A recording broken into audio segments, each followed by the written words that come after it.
Right, I filled the holes for the pickup screws and a few other defects in the sides with like a mix of hide glue and sawdust and, well, powdered wood.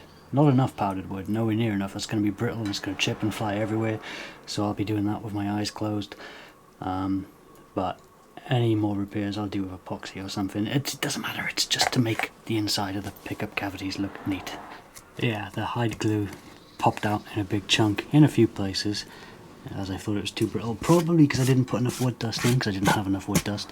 Or maybe that's just how it is. Maybe PVA would have been better. But I'm just going to pour some epoxy in the bottom, let it find its own level. That'll take care of the bottom, and then I'll do the same on the sides. Put some tape over, put some epoxy in, put some tape over, and then it'll conform to the shape of the cavity nicely. Wonderful. When painted, you won't even see it. You're not going to see it anyway. There's going to be a pickup in the way. I don't know why I'm bothering. Now, what I'm going to do is route this into some kind of shape.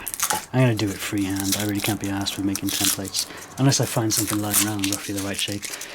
I'm going to route this into a shape that'll be easy for me to make a piece of wood to go in there. I was shoving another little piece of epoxy that can go in there. See this one? I put super glue in the bottom of that one. Alright, I just decided to use this as a template. This was originally the template for the hole that chunk of mahogany's in. By the way, you notice there's a big gap down there. That's absolutely fine because the bridge was recessed a bit into the body.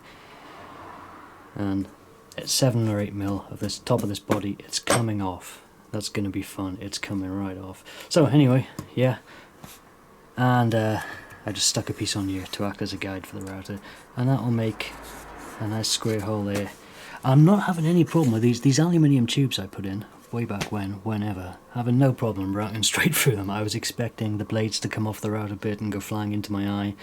I was at least bracing myself for it to kick, but fine.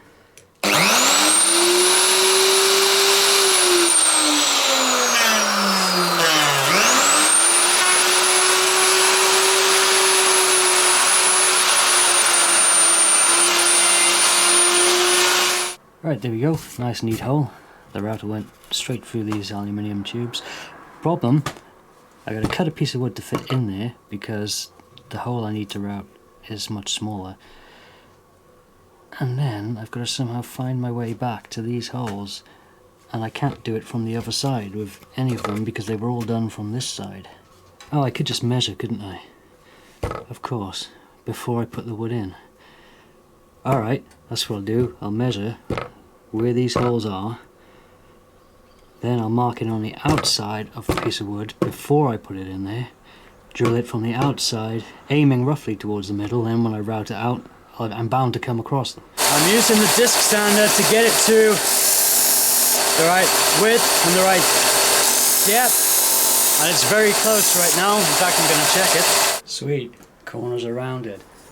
In fact, that is, the wrong way. It's very satisfying. I need to be able to get it back out so I can, oh yeah, I'm always going to have a bit sticking up, it's too high.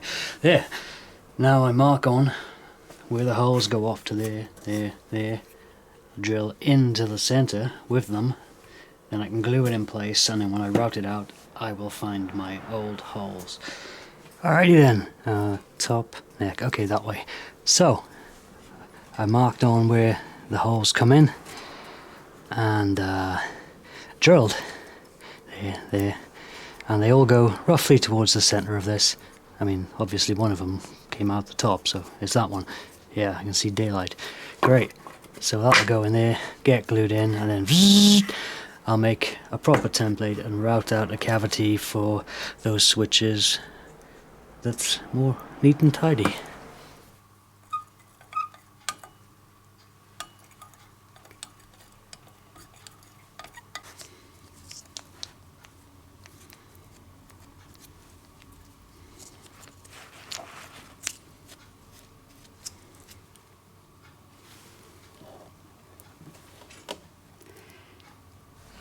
Now I'm going to route a slot in this collection of scrap wood.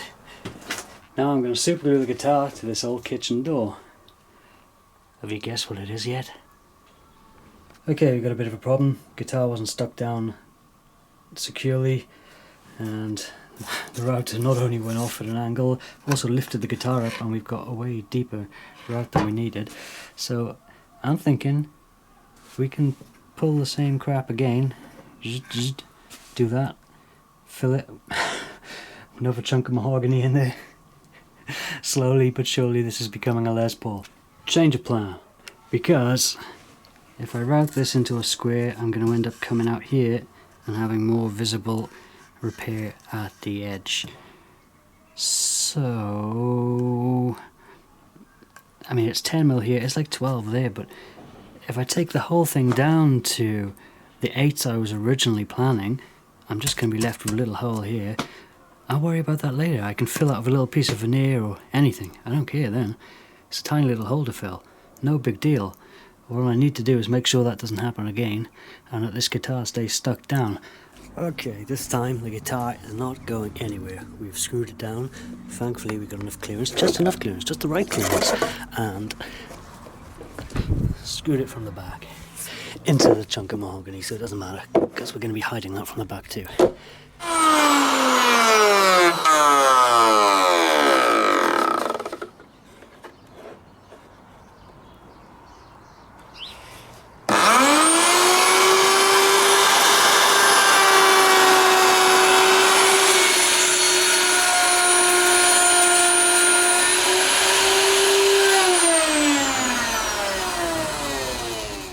Alright, so I've just taken a little bit off. It's the first layer. I'm going to go down bits at a time.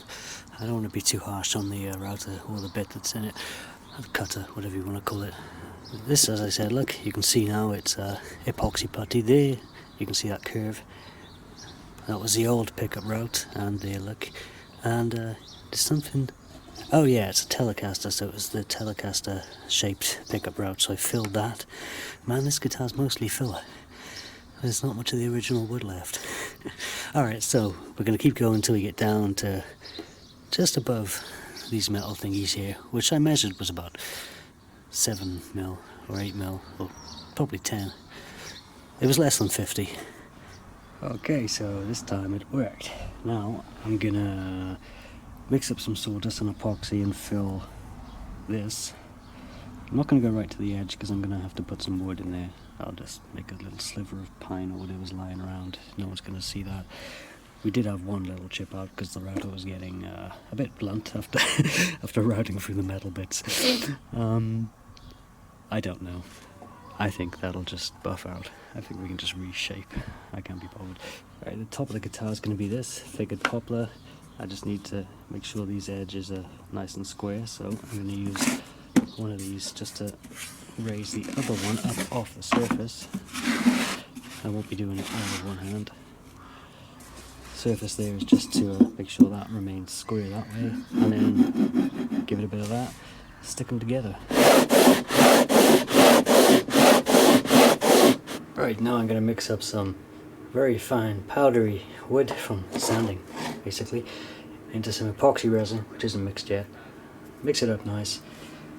I'm going to put it around the neck pocket here, and then screw the neck into place with cling film.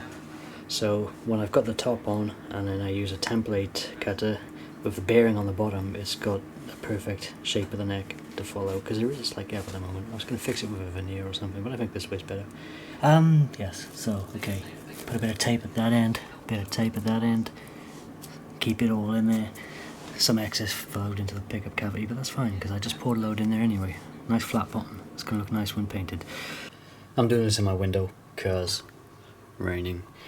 Alright, so, if you see the line around the neck pocket, I don't know if you can see it, it's about 1.5 millimeters that side, and then less around here, like 1 millimeter. That's where the epoxy has filled the gap, so that's now a nice perfect fit, which will be a nice guide if I use a template cutter with the bearing on the bottom. That'll be a guide for that to follow, and then we cut out on the top. Lovely. Pickups, I just poured epoxy in the bottom, that's nice. But I think what I'm going to do is put the top on, route the pickups on the actual top, which is going on here. Make sure they're in exactly the right place. And then if these holes aren't entirely in the right place, then we adjust these to suit that and not the other way around. Lovely.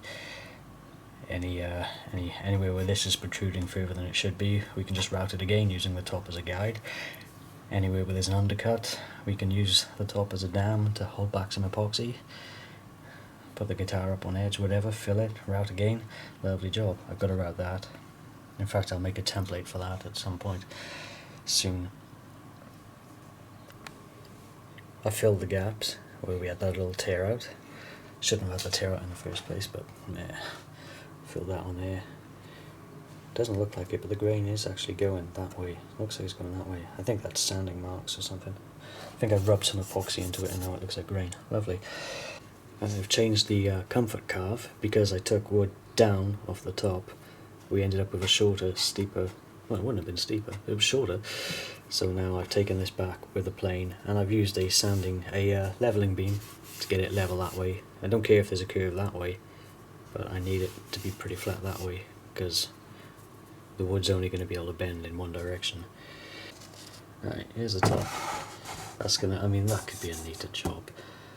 I thought it was perfectly level, but something like a chunk of sawdust or something got in down there and it stopped the two halves from meeting. But I don't mind, I'm cool with a line down the middle. There's a line down the middle anyway. I'm not sure how. Is it going to be obnoxious when it's all stained and stuff? I don't care, it's my guitar.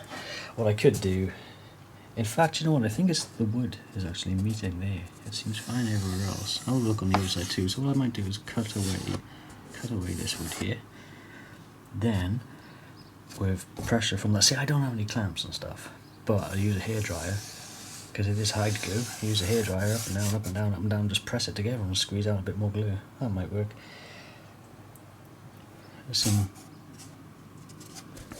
There's some pretty deep holes and such there, but I'm going to stain it before I go to town. I'm going to fill them with super glue, epoxy, whatever. Right, I've cut out the top. This is the back side of the top. I've marked on the back of the top where the bend is for the comfort carve. I'm going to use a Dremel with a router. And I'm going to use a straight edge. I'm not even going to stick it down. I'm going to be totally badass about this, and I'm going to just hold it in place with my feet. Okay, I would have filmed that, but I needed both my hands and both my feet, as it turned out. The router bits for a Dremel are just terrible. Look at the mess we've made. It's okay, it's not going to be seen. It's just going to help it bend. I think what I'm going to do is... yeah, that's not bad. I'm going to wet it and heat it as well, I think.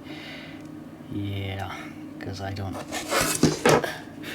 Yeah, okay, so I'm going to make sure the top is nice and flat. Put some more paper on the leveling beam. Do you know what? It's good. It's good. Let's just do it. Right, the top is stuck on. Seams right up the middle. Very nice. Now we're bending the top to match the comfort carve. I gave it a little test bend and a tiny little crack opened up. So what I'm doing is I'm getting the water, just letting it soak in where I need it to bend. And then I was going to put some aluminum foil to stop the wood scorching, but it's not going to scorch. It's pretty saturated, to be honest. The part that should be hardest to bend should be this part right up close, because there's more wood there because we didn't have those grooves. But look, see, I can push it right to there. That's absolutely fine.